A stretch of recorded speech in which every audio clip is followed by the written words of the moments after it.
इस प्रश्न ਵਿੱਚ ਸਾਨੂੰ ਰੇਖੀ ਸਮੀਕਰਨ 5x ਜਮਾ 2y ਬਰਾਬਰ 18 ਦਾ ਗ੍ਰਾਫ ਬਣਾਉਣ ਲਈ ਕਿਹਾ ਗਿਆ ਹੈ।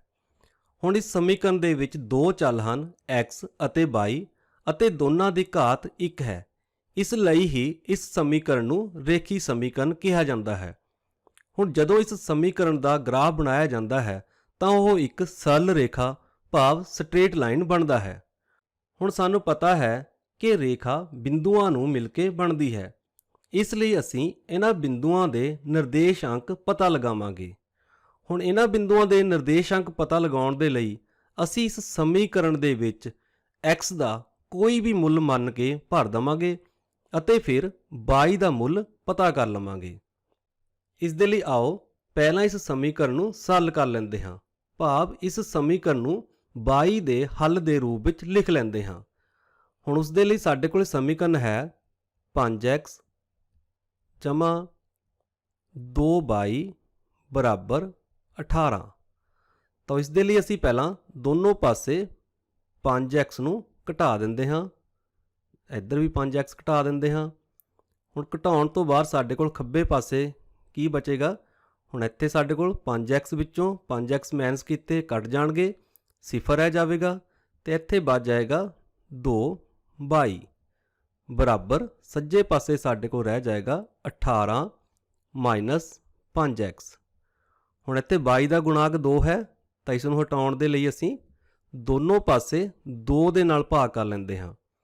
ਇੱਥੇ ਸਾਡੇ ਕੋਲ 2 ਦੇ ਨਾਲ 2 ਕੱਟ ਗਿਆ ਤੇ ਬਾਕੀ ਬਚਿਆ ਸਾਡੇ ਕੋਲ y ਬਰਾਬਰ, ਇੱਥੇ ਸੱਜੇ ਪਾਸੇ ਸਾਡੇ ਕੋਲ ਅੰਸ਼ ਦੇ ਵਿੱਚ 2 ਪਦ ਹਨ, ਇਸ ਲਈ ਅਸੀਂ ਨਾ ਦੋਹਾਂ ਪਦਾਂ ਨੂੰ ਇਕੱਲੇ-ਇਕੱਲੇ 2 ਦੇ ਨਾਲ ਭਾਗ ਕਰ ਲੈਂਦੇ ਹਾਂ। ਪਹਿਲਾਂ 18 ਨੂੰ 2 ਨਾਲ ਭਾਗ ਕਰਾਂਗੇ, 9 ਪ੍ਰਾਪਤ ਹੋ ਜਾਣਗੇ।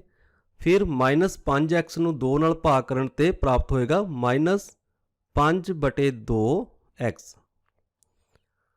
ਹੁਣ ਅੱਗੇ ਅਸੀਂ ਇੱਕ ਟੇਬਲ ਬਣਾ ਲੈਂਦੇ ਹਾਂ ਜਿਸ ਦੇ ਵਿੱਚ ਕਿ ਅਸੀਂ x ਦਾ ਕੋਈ ਵੀ ਮੁੱਲ ਮੰਨਾਂਗੇ ਅਤੇ ਫਿਰ y ਦਾ ਮੁੱਲ ਪ੍ਰਾਪਤ ਕਰ ਲਵਾਂਗੇ। ਇੱਥੇ ਅਸੀਂ x ਦਾ ਮੁੱਲ ਮੰਨਾਂਗੇ ਅਤੇ ਫਿਰ y ਦਾ ਮੁੱਲ ਪ੍ਰਾਪਤ ਕਰ ਲਵਾਂਗੇ। ਹੁਣ ਸਭ ਤੋਂ ਪਹਿਲਾਂ ਅਸੀਂ ਇੱਥੇ x ਦਾ ਮੁੱਲ 0 ਮੰਨ ਲੈਂਦੇ ਹਾਂ, ਕਿਉਂਕਿ 0 ਦੇ ਨਾਲ ਸਮੀਕਰਨ ਨੂੰ ਹੱਲ ਕਰਨਾ ਬੜਾ ਸੌਖਾ ਹੁੰਦਾ ਹੈ। ਹੁਣ ਇੱਥੇ x ਬਰਾਬਰ 0 ਨੂੰ ਇਸ ਸਮੀਕਰਨ ਵਿੱਚ ਭਰਾਂਗੇ ਤਾਂ ਇਹ ਬਣ ਜਾਏਗੀ y ਬਰਾਬਰ 9 ਮਾਈਨਸ 5/2 ਗੁਣਾ 0। ਹੁਣ ਇੱਥੇ x ਦੀ ਥਾਂ ਤੇ ਅਸੀਂ 0 ਭਰ ਲਿਆ। ਹੁਣ ਜਦੋਂ 5/2 ਨੂੰ 0 ਨਾਲ ਗੁਣਾ ਕਰਾਂਗੇ ਤਾਂ ਇਹ ਗੁਣਾ ਕਰਕੇ 0 ਹੋ ਜਾਏਗਾ ਅਤੇ 9 ਦੇ ਵਿੱਚੋਂ 0 ਮਾਈਨਸ ਕਰਕੇ ਸਾਡੇ ਕੋਲ ਬਚ ਗਿਆ 9। ਤਾਂ ਇਸ ਤਰ੍ਹਾਂ ਸਾਡੇ ਕੋਲ ਪਹਿਲੇ ਬਿੰਦੂ ਦਾ ਨਿਰਦੇਸ਼ਾਂਕ ਪ੍ਰਾਪਤ ਹੋ ਗਿਆ 0,9। ਹੁਣ ਅਸੀਂ ਇਸ ਬਿੰਦੂ ਨੂੰ ਇਸ ਗ੍ਰਾਫ ਤੇ ਪਲਾਟ ਕਰ ਲੈਂਦੇ ਹਾਂ। ਹੁਣ ਸਾਡੇ ਕੋਲ ਇੱਥੇ x ਨਿਰਦੇਸ਼ਾਂਕ 0 ਹੈ ਤਾਂ ਅਸੀਂ ਮੂਲ ਬਿੰਦੂ ਤੋਂ ਸ਼ੁਰੂ ਕਰਦੇ ਹਾਂ।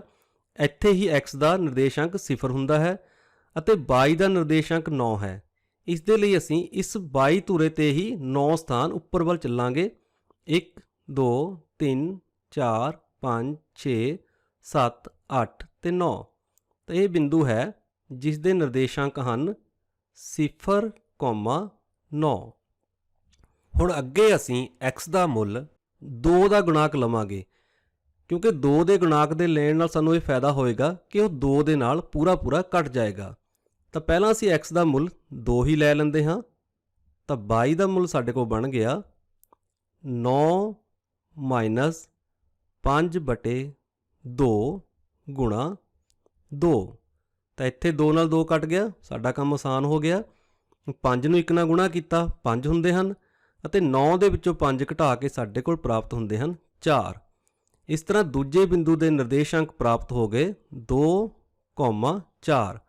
ਹੁਣ ਇਸ ਬਿੰਦੂ ਨੂੰ ਵੀ ਅਸੀਂ ਪਲਾਟ ਕਰ ਲੈਂਦੇ ਹਾਂ।